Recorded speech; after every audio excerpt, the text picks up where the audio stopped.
श्री सत्यनारायण व्रत कथा। ओम प्रथम श्री अध्याय। गणेशाय नमः। एक समय नैमिषारण्य तीर्थ में शौनकादि 88,000 ऋषियों ने श्री सूत जी से पूछा, हे प्रभु, इस कलयुग में वेद विद्या रहित मनुष्यों को प्रभु भक्ति किस प्रकार मिलेगी तथा उनका उद्धार कैसे होगा? हे मुनि श्रेष्ठ, कोई ऐसा तप कहिए जिसमें थोड़े समय में पुण्य प्राप्त हो तथा मन वांछित फल भी मिले। वह कथा सुनने की हमारी प्रबल इच्छा है। सर्वशास्त्र ज्ञाता श्री सूत जी बोले, हे वैष्णव में पूछ, आप सबने प्राणियों के हित की बात पूछी है। अब मैं ऐसे श्रेष्ठ व्रत को आप लोगों से कहूंगा जिस व्रत नारद जी ने श्री लक्ष्मी नारायण भगवान से पूछा था और श्री लक्ष्मीमती ने मुनि श्रेष्ठ नारद जी से कहा था। यह कथा ध्यान से सुनो। एक समय योगीराज नारद जी दूसरों के हित की इच्छा से अनेक लोकों में घूमते हुए मृत्यु लोक में आ पहुंचे। यहाँ अनेक योनियों में जन्मे हुए प्रायः सभी मनुष्यों को अपने कर्मों द्वारा अनेकों दुखों से पीड़ित देखकर विचार करने लगे कि किस यत्न के कहने से निश्चय ही मानवों के दुखों को नाश हो जाएगा। ऐसा मन में सोचकर भगवान नारद विष्णु लोक को गए। वहां श्वेत वर्ण और 4 भुजाओं वाले देवों के ईश नारद को देखकर, जिनके हाथों में शंख चक्र गदा और पद्म थे तथा वरमाला पहने हुए थे, देखकर स्तुति करने लगे। हे भगवान, आप अत्यंत शक्ति से संपन्न हैं। मन तथा वाणी भी आपको पा नहीं सकती। आपका आदि मध्य अंत नहीं है। निर्गुण समूह के कारण भक्तों के दुखों को नष्ट करने वाले हो। आपको मेरा नमस्कार है। नारद जी से इस प्रकार की स्तुति सुनकर भगवान विष्णु बोले, हे मुनि श्रेष्ठ, आपके मन में क्या है? आपका किस कार्य के लिए आगमन हुआ है? निसंकोच कहो। तब नारद मुनि बोले, मृत्यु लोक में सब मनुष्य जो अनेक योनियों में पैदा हुए हैं, अपने अपने कर्मों के द्वारा अनेक प्रकार के दुखों से दुखी हो रहे हैं। हे नाथ, मुझ पर दया रखते हो तो बताइए कि उन मनुष्यों के सब दुख थोड़े से ही प्रयत्न से कैसे दूर हो सकते हैं। श्री विष्णु भगवान जी बोले, हे नारद, मनुष्यों की भलाई के लिए तुमने यह बहुत अच्छी बात पूछी है।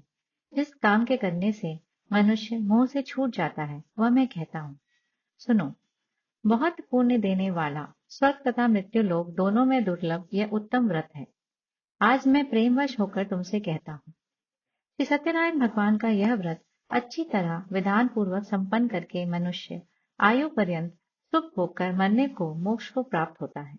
कि उस व्रत का फल क्या है, क्या विधान है और किसने यह व्रत किया है और किस दिन यह व्रत करना चाहिए?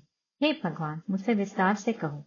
भगवान बोले, दुख शोक आदि को दूर करने वाला, सुख समृद्धि तथा संतान को देने वाला यह व्रत सब स्थानों पर विजयी करने वाला है। मानव को भक्ति व श्रद्धा के साथ शाम को श्री सत्यनारायण की पूजा धर्मपरायण होकर ब्राह्मणों और बंधुओं के साथ करनी चाहिए। भक्ति भाव से ही नैवेद्य, केले का फल, घी, दूध और गेहूं का आटा सवाया ले। गेहूं के स्थान पर साठी का आटा, शक्कर तथा गुड़ देकर वह सभी भक्षण योग्य पदार्थों को मिलाकर भगवान का भोग लगाएं। भक्ति भाव से भगवान को अर्पण करें तथा बंधुओं सहित ब्राह्मणों को भोजन कराने के पश्चात स्वयं भोजन करें। अंत में नृत्य गीत आदि का आयोजन कर श्री सत्यनारायण भगवान का स्मरण करता हुआ समय व्यतीत करें। इस प्रकार व्रत करने पर मनुष्य की सभी इच्छाएं निश्चय पूरी होती हैं। विशेषकर कली काल में मृत्यु लोक पर यही मोक्ष का सरल उपाय है। इति श्री सत्यनारायण व्रत कथा का प्रथम अध्याय संपूर्ण। बोलो श्री सत्यनारायण भगवान की जय। द्वितीय अध्याय। सूत जी बोले, हे ऋषियों, जिसने पहले समय में इस व्रत को किया है उसका वर्णन करता हूँ। ध्यान से सुनो। सुंदर काशीपुर नगरी में एक अत्यंत निर्धन ब्राह्मण रहता था। वह भूख और प्यास से बेचैन हुआ पृथ्वी पर घूमता था। ब्राह्मणों से प्रेम करने वाले श्री भगवान ने ब्राह्मण को दुखी देखकर बूढ़े ब्राह्मण का रूप धारण कर उसके पास जा आदर के साथ पूछा, हे विप्र, नित्य दुखी होकर पृथ्वी पर क्यों घूमते हो? हे श्रेष्ठ ब्राह्मण, यह सब मुझसे कहो, मैं सुनना चाहता हूँ। ब्राह्मण बोला, मैं निर्धन ब्राह्मण हूँ, भिक्षा के लिए पृथ्वी पर फिरता हूँ। हे भगवान, यदि आप इसका उपाय जानते हो तो कृपा कर कहो। वृद्ध ब्राह्मण बोला कि श्री सत्यनारायण भगवान मन वांछित फल देने वाले हैं, इसलिए हे ब्राह्मण, तो उनका पूजन कर। करने से मनुष्य सब दुखों से मुक्त होता है। ब्राह्मण को व्रत का सारा विधान बताकर बूढ़े ब्राह्मण का रूप धारण करने वाले श्री सत्यनारायण भगवान अंतर ध्यान हो गए। जिस व्रत को वृद्ध ब्राह्मण ने बतलाया है मैं उनको करूंगा, यह निश्चय करके उस ब्राह्मण को नींद नहीं आई और सवेरे उठकर श्री सत्यनारायण भगवान के व्रत का निश्चय कर भिक्षा के लिए चल दिया। उस दिन उसको भिक्षा में बहुत सा धन मिला, जिससे बंधु बांधवों के साथ उसने सत्यनारायण भगवान का व्रत किया। इसके करने से वह ब्राह्मण सब दुखों को छूटकर अनेक प्रकार की संपत्तियों से युक्त हुआ। उस समय से वह ब्राह्मण हर मास व्रत करने लगा। इस तरह श्री सत्यनारायण भगवान को व्रत को जो करेगा वह सब पापों से छूटकर मोक्ष को प्राप्त होगा। आगे जो पृथ्वी पर सत्यनारायण का व्रत करेगा और मनुष्य सब दुखों से छूट जाएगा। इस तरह नारद जी ने नारायण का कहा हुआ यह व्रत मैंने तुमसे कहा। हे विप्रो, मैं अब और क्या कहूँ। ऋषि बोले, हे मुनीश्वर, संसार में इस ब्राह्मण से सुनकर किस किस ने इस व्रत को किया, हम सब सुनना चाहते हैं। इसके लिए हमारे मन में श्रद्धा है। सूत जी बोले, हे मुनियों, जिस जिसने इस व्रत को किया है वह सब सुनो। एक समय वह ब्राह्मण धन और ऐश्वर्य के अनुसार बंधु बांधवों के साथ व्रत करने को तैयार हुआ। उसी समय एक लकड़ी बेचने वाला बूढ़ा आया और बाहर लकड़ियों को रखकर उसके मकान में गया। प्यास से दुखी लकड़हारा उनको व्रत करते देखकर नमस्कार कर कहने लगा, आप यह किसका पूजन कर रहे हैं और इस व्रत के करने से क्या फल मिलता है, कृपा करके मुझसे कहो। ब्राह्मण ने कहा, सब मनोकामनाओं को पूर्ण करने वाला यह श्री सत्यनारायण भगवान का व्रत है। इनकी ही कृपा से मेरे यहाँ धन धान्य आदि की वृद्धि हुई है। इस व्रत के बारे में जानकर लकड़हारा बहुत प्रसन्न हुआ। भगवान का चरणामृत ले और भोजन करने के बाद अपने घर को गया। लकड़हारे ने अपने मन में इस प्रकार का संकल्प किया कि आज गांव में लकड़ी बेचने से जो धन प्राप्त होगा उसी से सत्यनारायण देव का उत्तम व्रत करूंगा। यह मन में विचार कर वह बूढ़ा लकड़ियां अपने सिर पर रखकर जिस नगर में धनवान लोग रहते थे वो ऐसे सुंदर नगर में गया। उस रोज वहां पर उसे उन लकड़ियों का दाम पहले दिनों से चौगुना मिला। तब वह बूढ़ा लकड़हारा दाम ले और अति प्रसन्न हो पके केले की फली, शक्कर, घी, दूध, दही और गेहूं का चूर्ण इत्यादि श्री सत्यनारायण भगवान के व्रत की कुल सामग्रियों को लेकर अपने घर आए। फिर उसने अपने भाइयों को बुलाकर विधि के साथ भगवान जी का पूजन और व्रत किया। उस व्रत के प्रभाव से वह बूढ़ा लकड़हारा धन, पुत्र आदि से युक्त हुआ और संसार के समस्त सुख भोग कर वैकुंठ को चला गया। इति श्री सत्यनारायण व्रत कथा का द्वितीय अध्याय समाप्त। बोलो श्री सत्यनारायण भगवान की जय। तृतीय अध्याय। श्री सूत जी बोले, हे श्रेष्ठ मुनियों, अब आगे की कथा कहता हूँ। सुनो, पहले समय में उल्कामुक नाम का एक बुद्धिमान राजा रहता था। वह सत्यवक्ता और जितेंद्रिय था। प्रतिदिन देवस्थानों पर जाता तथा गरीबों को धन देकर उनके कष्ट दूर करता था। उसकी पत्नी कमल के समान मुख वाली और सती साध्वी थी। भद्रशिला नदी के तट पर उन दोनों ने श्री सत्यनारायण भगवान का व्रत किया। उस समय वहां एक साधु वैश्य आया। उसके पास व्यापार के लिए बहुत सा धन था। वह नाव को किनारे पर ठहराकर राजा के पास आया और राजा को व्रत करते हुए देखकर विनय के साथ पूछने लगा, हे राजन, भक्ति युक्त चित्त से यह क्या आप कर रहे हैं? मेरे सुनने की इच्छा है, तो आप यह मुझसे बताइए। राजा बोला, हे साधु, अपने बांधवों के साथ पुत्रादि की प्राप्ति के लिए एक महाशक्तिमान सत्यनारायण भगवान का व्रत व पूजन किया जा रहा है। राजा के वचन सुनकर साधु आदर से बोला, हे राजन, मुझे इसका सब विधान कहो। मैं भी आपके कथनानुसार इस व्रत को करूंगा। मेरे भी कोई संतान नहीं है और इससे निश्चय ही होगी। राजा से सब विधान सुन व्यापार से निवृत्त हो वह आनंद के साथ घर आया। साधु ने अपनी पत्नी से संतान देने वाले उस व्रत का समाचार सुनाया और कहा कि जब मेरे संतान होगी तब मैं इस व्रत को करूंगा। साधु ने ऐसे वचन अपनी पत्नी लीलावती से कहे। एक दिन उसकी स्त्री लीलावती पति के साथ आनंदित हो सांसारिक धर्म में निवृत्त हो सत्यनारायण भगवान की कृपा से गर्भवती हो गई तथा 10वें महीने में उसकी एक सुंदर कन्या उत्पन्न हुई। दिनों दिन वह इस तरह बढ़ने लगी जैसे शुक्ल पक्ष का चंद्रमा बढ़ता है। कन्या का नाम कलावती रखा गया। वह लीलावती ने मीठे शब्दों से अपने पति से कहा कि जो आपने संकल्प किया था कि भगवान का व्रत करूंगा, अब आप उसे करिए। साधु बोला, हे प्रिय, इसके विवाह पर करूंगा। इस प्रकार अपनी पत्नी को आश्वासन दे वह नगर को गया। कलावती पितृगृह में वृद्धि को प्राप्त हो गई। साधु ने जब नगर में सखियों के साथ अपनी पुत्री को देखा तो तुरंत ही दूत को बुलाकर कहा कि पुत्री के वास्ते कोई सुयोग्य वर देखकर लाओ। साधु की आज्ञा पाकर दूत कंचन नगर पहुंचा और वहां पर खोज और देखभाल करके लड़की के लिए सुयोग्य वणिक पुत्र को ले आया। उस सुयोग्य लड़के को देखकर साधु ने अपने बंधु बांधवों सहित प्रसन्नचित्त अपनी पुत्री का विवाह उसके साथ कर दिया। किंतु दुर्भाग्यवश वह विवाह के समय भी उस व्रत को करना भूल गया। तब श्री भगवान क्रोधित हो गए और श्राप दिया कि तुम्हें दारुण दुख प्राप्त होगा। अपने कार्य में कुशल साधु बनिया जमाता सहित नावों को लेकर व्यापार करने के लिए समुद्र के समीप स्थित रतनपुर नाम के नगर में गया और वहां दोनों ससुर जमाई चंद्रकेतु राजा के उस नगर में व्यापार करने लगे। एक दिन भगवान सत्यनारायण की माया से प्रेरित कोई चोर राजा का धन चुराकर भागा जा रहा था, किंतु राजा के दूतों को आता देखकर चोर ने घबराकर भागते हुए राजा के धन को वही नाव में चुपचाप रख दिया जहां वो ससुर जमाई ठहरे हुए थे। जब दूतों ने उस साधु वैश्य के पास राजा के धन को देखा तो दोनों को बांध कर ले गए और प्रसन्नता से दौड़ता हुआ राजा के समीप जाकर बोले, यह दो चोर हम पकड़कर लाए हैं, देखकर आज्ञा दें।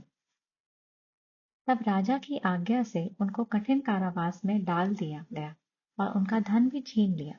श्री सत्यनारायण भगवान के शाप के द्वारा उनकी पत्नी भी घर पर बहुत दुखी हुई और घर पर जो धन रखा था चोर चुरा कर ले गए। शारीरिक व मानसिक पीड़ा तथा भूख प्यास से अत्यंत दुखी होकर अन्न की चिंता में कलावती एक ब्राह्मण के घर गई। वहां उसने सत्यनारायण भगवान का व्रत देखा, फिर कथा सुनी तथा प्रसाद ग्रहण कर रात को घर आई। माता ने कलावती से कहा, हे पुत्री, अब तक कहाँ रही व तेरे मन में क्या है? कलावती बोली, हे माता, मैंने एक ब्राह्मण के घर श्री सत्यनारायण भगवान का व्रत देखा। कन्या के वचन सुनकर लीलावती भगवान के पूजन की तैयारी करने लगी। लीलावती ने परिवार और बंधुओं सहित श्री सत्यनारायण भगवान का पूजन किया और वर मांगा कि मेरे पति और दामाद शीघ्र आ जावें और साथ ही प्रार्थना की कि हम सबका अपराध क्षमा करो। सत्यनारायण भगवान ने इस व्रत को संतुष्ट हो गए और राजा चंद्रकेतु को स्वप्न में दर्शन देकर कहा, हे राजन, दोनों वैश्यों को प्रातः ही छोड़ दो और उनका सब धन जो तुमने ग्रहण किया है दे दो, नहीं तो मैं तेरा धन, राज्य, पुत्रादि नष्ट कर दूंगा। राजा से ऐसे वचन कहकर भगवान अंतर ध्यान हो गए। प्रातःकाल राजा चंद्रकेतु के सभा में अपना स्वप्न सुनाया। फिर दोनों वणिक पुत्रों को कैद से मुक्त कर सभा में बुलाया। दोनों ने आते ही राजा को नमस्कार किया। राजा मीठे वचनों से बोला, हे महानुभावों, भाग्यवश ऐसा कठिन दुख प्राप्त हुआ है, अब तुम्हें कोई भय नहीं।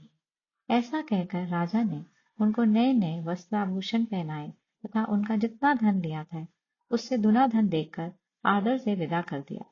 दोनों वैश्य अपने घर को चल दिए। इति श्री सत्यनारायण व्रत कथा का तृतीय अध्याय संपूर्ण। बोलो श्री सत्यनारायण भगवान की जय। चतुर्थ अध्याय। सूत जी बोले, वैश्य ने मंगलाचार करके यात्रा आरंभ की और अपने नगर को चला। उनके थोड़ी दूर निकलने पर दंडी वेशधारी श्री सत्यनारायण भगवान ने उनसे पूछा, हे साधु, तेरी नाव में क्या है?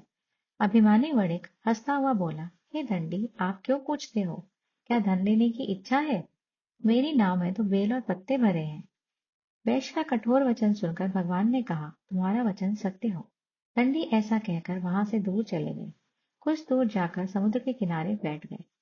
दंडी के जाने पर वैश्य ने नित्य क्रिया करने के बाद नाव को ऊंची उठी देखकर अचंभा किया तथा नाव में बेल पत्ते आदि देखकर मूर्छित हो जमीन पर गिर पड़ा। फिर मूर्छा खुलने पर अत्यंत शोक प्रकट करने लगा। तब उसका दामाद बोला कि आप शोक ना करें, यह दंडी का श्राप है तथा उनकी शरण में चलना चाहिए, तभी हमारी मनोकामना पूरी। दामाद का वचन सुनकर वह दंडी के पास पहुंचा और अत्यंत भक्ति भाव से नमस्कार करके बोला, मैंने जो आपसे असत्य वचन कहे थे उनको क्षमा करें। ऐसा कहकर महान शोकातुर हो रोने लगा। दंडी भगवान बोले, हे वणिक पुत्र, मेरी आज्ञा से बार बार तुम्हें दुख प्राप्त हुआ है, तो मेरी पूजा से विमुख हुआ है। साधु बोला, हे भगवान, आपकी माया से ब्रह्मा आदि भी आपके रूप को नहीं जानते, तब मैं अज्ञानी कैसे जान सकता हूँ? आप प्रसन्न होइए, मैं सामर्थ्य के अनुसार आपकी पूजा करूंगा। मेरी रक्षा करो और पहले के समान नौका में धन भर दो। उसके भक्ति युक्त वचन सुनकर भगवान प्रसन्न हो उसकी इच्छा अनुसार वर देकर अंतर ध्यान हो गए। तब उन्होंने नाव पर आकर देखा कि नाव धन से परिपूर्ण है। फिर वह भगवान सत्यनारायण का पूजन कर साथियों सहित अपने नगर को चला। जब अपने नगर के निकट पहुंचा, तब दूत को घर भेजा। दूत ने कहा, साधु के घर जाकर उसकी स्त्री को नमस्कार कर सब समाचार कहा। तो साधु की स्त्री ने बड़े हर्ष के साथ सत्यदेव का पूजन कर पुत्री से कहा, मैं अपने पति के दर्शन को जाती हूँ, तू कार्य पूर्ण कर शीघ्र आ जाना। परंतु कलावती प्रसाद छोड़कर पति के पास चली गई। प्रसाद की अवज्ञा के कारण सत्यदेव ने रुष्ट हो उसके पति को नाव सहित पानी में डुबो दिया। कलावती अपने पति को ना देखकर रोती हुई जमीन पर गिर गई। इस तरह नौका को डूबा हुआ तथा कन्या को रोता हुआ देखकर साधु दुखित हो बोला, हे प्रभु, मुझसे या मेरे परिवार से जो भूल हुई है उसे क्षमा करो। उसके दीन वचन सुनकर सत्यदेव प्रसन्न हो गए और आकाशवाणी हुई, हे साधु, तेरी कन्या मेरे प्रसाद को छोड़कर आई है, इसलिए उसका पति अदृश्य हुआ है। यदि वह घर जाकर प्रसाद खाकर लौटे तो उसका पति अवश्य मिलेगा। ऐसी आकाशवाणी सुनकर कलावती ने घर पहुंचकर प्रसाद खाया, फिर आकर पति के दर्शन किए। तत्पश्चात साधु ने बंधु बांधवों सहित सत्यदेव का विधि पूर्वक पूजन किया। फिर इस लोक का सुख भोगकर अंत में स्वर्गलोक को गया। इति श्री सत्यनारायण व्रत कथा का चतुर्थ अध्याय संपूर्ण। बोलो श्री सत्यनारायण भगवान की जय। पंचम अध्याय। सूत जी बोले, हे ऋषियों, मैं और भी कथा कहता हूँ, सुनो। प्रजापालन में लीन तुंगध्वज नाम का एक राजा था। उसने भी भगवान का प्रसाद त्याग कर बहुत दुख पाया। एक समय वन में जाकर वन पशुओं को मारकर वड़ के वृक्ष के नीचे आया। वहां उसने ग्वालों को भक्ति भाव से बांधुओं सहित श्री सत्यनारायण जी का पूजन करते देखा। राजा देखकर भी अभिमानवश वहां नहीं गया और ना ही नमस्कार किया। जब ग्वालों ने भगवान का प्रसाद उसके सामने रखा तो प्रसाद त्याग कर अपनी नगरी को चला गया। वहां उसने अपना सब कुछ नष्ट पाया तो वह जान गया कि यह सब सत्यनारायण भगवान ने किया है। तब वह विश्वास कर ग्वालों के समीप गया और विधि पूर्वक पूजन कर प्रसाद खाया तो सत्यनारायण देव की कृपा से सब कुछ पहले जैसा हो गया। फिर दीर्घ काल तक सुख भोगकर मरने पर स्वर्गलोक को गया। जो मनुष्य इस परम दुर्लभ व्रत को करेगा, भगवान की कृपा से उसे धन दान की प्राप्ति होगी। निर्धन धन और बंदी बंधन से मुक्त होकर निर्भय हो जाता है। संतानहीनों को संतान प्राप्त होती है तथा सब मनोरथ पूर्ण होकर अंत में वैकुंठ धाम को जाता है। जिन्होंने पहले इस व्रत को किया है, अब उनके दूसरे जन्म की कथा कहता हूँ। वृद्ध शतानंद ब्राह्मण ने सुदामा का जन्म लेकर मोक्ष को पाया। उल्का मुक्त नाम का राजा दशरथ होकर बैकुंठ को प्राप्त हुआ। साधु नाम के वैश्य ने मूढ़ध्वज बनकर अपने पुत्र को आरे से चीरकर मोक्ष को प्राप्त किया। तुंगध्वज ने स्वयंभू बनकर भगवान में भक्ति युक्त कर्म कर मोक्ष को प्राप्त किया। इति श्री सत्यनारायण व्रत कथा का पंचम अध्याय संपूर्ण। बोलो श्री सत्यनारायण भगवान की जय। श्री सत्यनारायण जी की आरती। जय लक्ष्मी रमणा स्वामी, जय लक्ष्मी रमणा। सत्यनारायण स्वामी, सत्यनारायण स्वामी, जनपातक हरणा। ओम जय लक्ष्मी रमणा। रतन जड़ित सिंहासन अद्भुत छवि राजे, स्वामी अद्भुत छवि राजे। नारद करत निराजन, नारद करत निराजन, घंटा ध्वनि बाजे। ओम जय लक्ष्मी रमणा। प्रकट भये कलि कारण, द्विज को दर्श दियो, स्वामी द्विज को दर्श दियो। बूढ़ो ब्राह्मण बनकर, बूढ़ो ब्राह्मण बनकर, कंचन महल कियो। ओम जय लक्ष्मी रमणा। दुर्बल भील कराल, जिन पर कृपा करी, स्वामी जिन पर कृपा करी। चंद चूर्ण एक राजा, चंद चूर्ण एक राजा, दिन की विपत हरी। ओम जय लक्ष्मी रमणा। वैश्य मनोरथ पायो श्रद्धा तज दीनी स्वामी श्रद्धा तज दीनी सौ फल भोग्यो प्रभु जी सौ फल भोग्यो प्रभु जी फिर सूती कीनी ओम जय लक्ष्मी रमणा भक्ति के कारण छिन छिन रूप धर्यो स्वामी छिन छिन रूप धर्यो श्रद्धा धारण कीनी श्रद्धा धारण कीनी तिनको काज सर्यो ओम जय लक्ष्मी रमणा ग्वाल बाल संग राजा वन में भक्ति करी स्वामी वन में भक्ति करी मन वांछित फल दीनो मन वांछित फल दीनो दीन दयाल हरि ओम जय लक्ष्मी रमणा जड़त प्रसाद सवायो कदली फल मेवा स्वामी कदली फल मेवा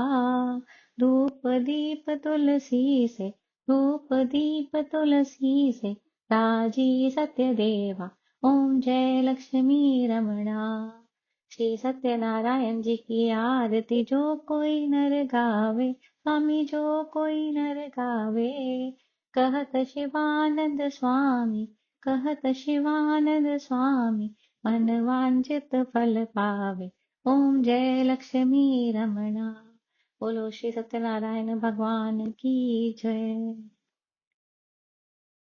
अगर आप इस तरह की और कथाएं सुनना चाहते हैं तो चैनल को लाइक करें और